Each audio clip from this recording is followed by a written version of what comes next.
సంఖ్యాకాండము 24వ అధ్యాయము. ఇజ్రాయేలీలను దీవించుట యెహోవా దృష్టికి మంచిదని బిలాము తెలుసుకొనినప్పుడు అతడు మునుపటి వలె శకునములను చూచుటకు వెళ్ళక అరణ్యము వైపు తన ముఖమును త్రిప్పుకొనెను. బిలాము కనులెత్తి ఇజ్రాయేలీల తమ తమ గోత్రముల చొప్పున దిగియుండుట చూచినప్పుడు దేవుని ఆత్మ అతని మీదికి వచ్చెను. గనుక అతడు ఉపమాన రీతిగా ఇట్లనెను: బెయోరు కుమారుడైన బిలాముకు వచ్చిన దేవోక్తి, కన్నులు తెరిచిన వానికి వచ్చిన దేవోక్తి, దేవవాక్కులను వినిన వాని వార్త. అతడు పరవశుడై కన్నులు తెరిచిన వాడై సర్వశక్తుని దర్శనము పొందెను. యాకోబు, నీ గుడారములు, ఇజ్రాయేలు, నీ నివాస స్థలములు ఎంతో రమ్యమైనవి. వాగుల వలె అవి వ్యాపించుచున్నవి. నది తీరమందలి తోట వలెను, యెహోవా నాటిన అగరు చెట్ల వలెను, నీళ్ల యొద్దనున్న దేవదారు వృక్షముల వలెను అవి ఉన్నవి. నీళ్లు అతని బొక్కెనల నుండి కారును, అతని సంగతి బహు జనముల యొద్ద నివసించును. అతని రాజుగా అగుగు కంటే గొప్పవాడగును, అతని రాజ్యము అధికమైనదగును. దేవుడు ఐగుప్తులో నుండి అతన్ని రప్పించెను. గురుపోతు వేగము వంటి వేగము అతనికి కలదు.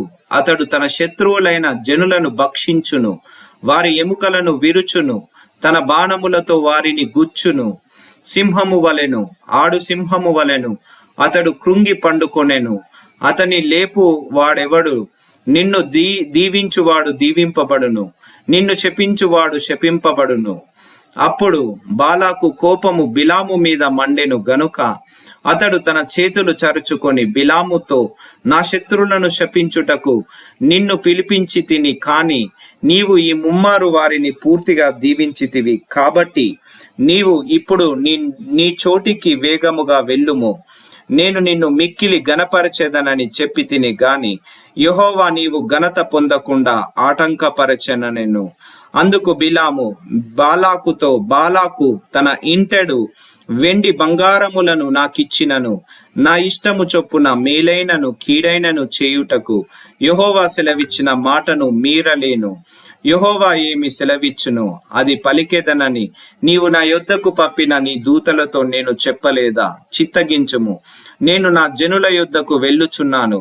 అందుకే కడపటి దినములలో ఈ జనులు నీ జనులకేమి చేయుదురో అది నీకు విషదపరచెదను రమ్మని చెప్పి ఉపమాన రీతిగా ఇట్లనెను: బెయోరు కుమారుడైన బిలాముకు వచ్చిన దేవోక్తి, కన్నులు తెరిచిన వానికి వచ్చిన దేవోక్తి, దేవవాక్కులను వినిన వాని వార్త, మహోన్నతుని విద్య నెరిగిన వాని వార్త.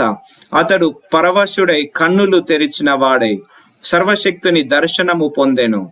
ఆయనను చూచుచున్నాను గాని ప్రస్తుతముననున్నట్టు కాదు, ఆయనను చూచుచున్నాను గాని సమీపముననున్నట్టు కాదు.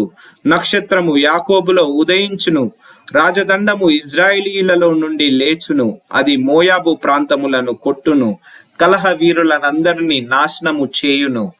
ఎదోమును షేయీరును ఇజ్రాయేలీలకు శత్రువులు, వారు స్వాధీనపరచబడుదురు.